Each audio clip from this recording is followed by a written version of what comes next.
Slalom is so awesome because within a split second, you're going from 5 miles an hour to about 70 miles an hour behind the boat. And then you're just making a quick edge change. And it's just, there's no feeling like it.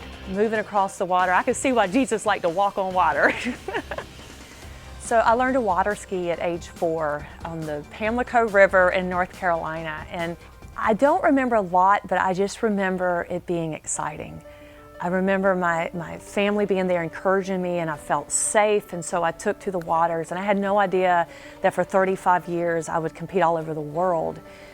The drive to win was really something that was innate. It wasn't about winning and beating people, it was about being the best that I could be.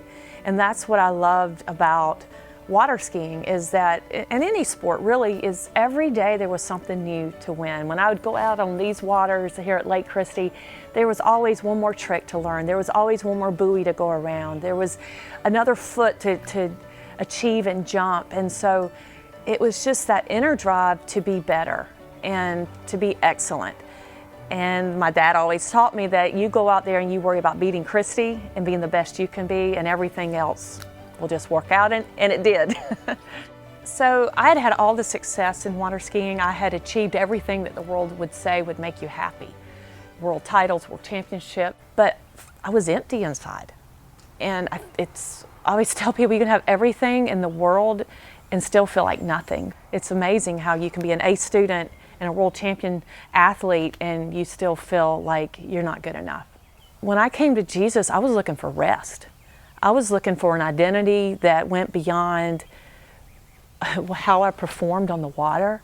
I was looking for a friend and a relationship, not just a distant God that I was afraid of, because I had grown up really with this impression that God is watching you and He's really this harsh judge and He's ready to come down on you, when the reality is He was a loving Father that hates sin, yes, but He loves me.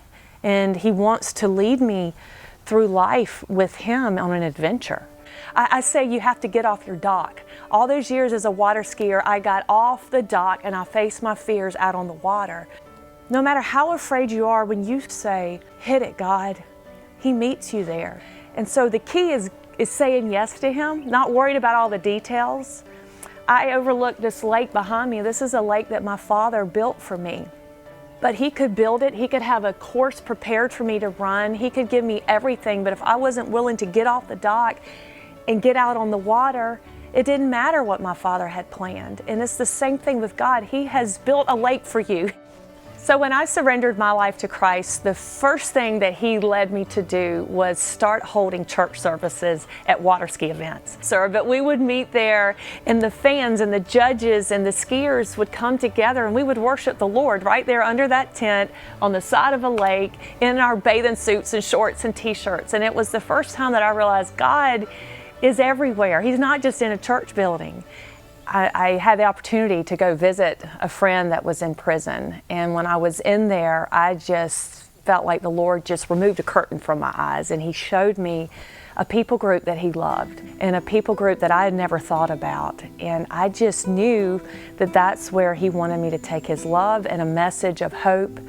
And at the time, I had no idea how or when or where, like how it was going to happen, but God had a plan. And when I said, yes, Lord, let's go to prison, He opened up so many doors. And going into prisons where I get to see God work, and where I know that He's placed me, and it's not somewhere I place myself. So I can walk in those doors with confidence. I can be courageous because I know that it's God who's opened the doors, it's God that's called me there, and it's God who's put an anointing over my life to deliver hope to people. And there's no greater joy in life than seeing someone else's life become victorious and become filled with hope and joy, and to know that they have purpose and that they're loved.